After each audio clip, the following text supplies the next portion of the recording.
Chers auditeurs, vous êtes sur We Do Biz et j'ai en ma compagnie depuis le Salon des entrepreneurs de Nantes, Christine Or. Bonjour Christine. Bonjour. Alors vous êtes coach et consultante. Oui, tout à fait. Est-ce que vous pouvez déjà nous expliquer dans quel domaine? Oui, bien sûr. Alors, je travaille principalement avec les entreprises, avec les dirigeants, les managers d'entreprises, plutôt PME, TPE également.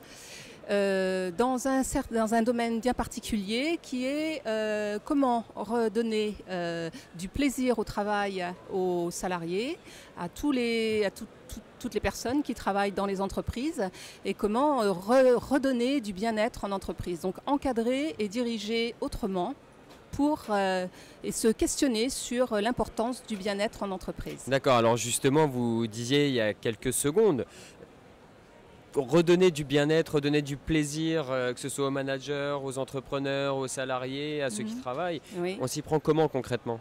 Alors concrètement, d'abord on commence par réfléchir, par prendre conscience des méthodes de management qui parfois sont un peu en mode descendante, on va dire, et pas suffisamment axées sur une bonne communication, sur donner plus d'autonomie aux salariés, vraiment insister sur toutes les difficultés de communication. Pour le manager, c'est quoi la meilleure façon pour justement accorder vraiment de l'autonomie? Parce que des fois c'est difficile un petit peu de lâcher quand on est un chef d'entreprise typiquement. Déléguer, ça peut être très compliqué. Comment on arrive à ce climat de confiance? Eh bien justement, le climat de confiance, c'est un travail qui passe personnellement, individuellement auprès du manager. C'est-à-dire qu'il travaille déjà sur sa propre confiance qu'il a en lui. Et quand il est bien en contact avec cette confiance, il peut, là, à ce moment-là, donner la confiance aux autres. Parce que qu'est-ce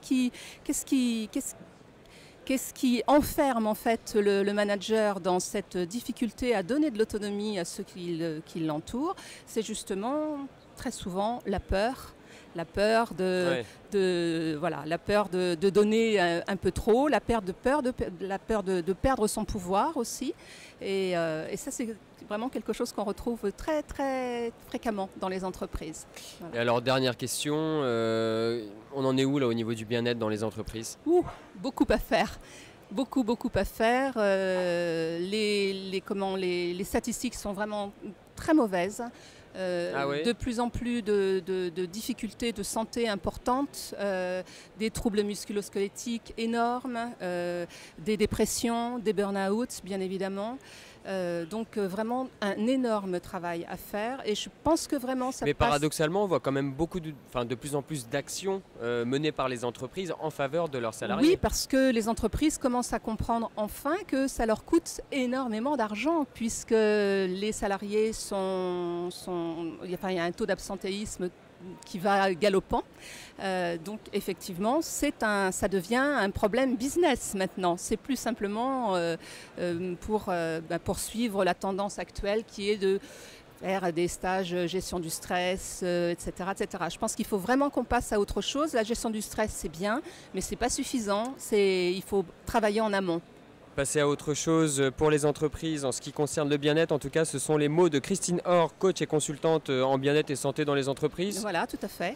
Merci Christine. Je rappelle à tous nos auditeurs que nous sommes sur le Salon des entrepreneurs de Nantes et que si vous voulez réécouter cette interview ou les précédentes, vous allez sur wedobiz.com.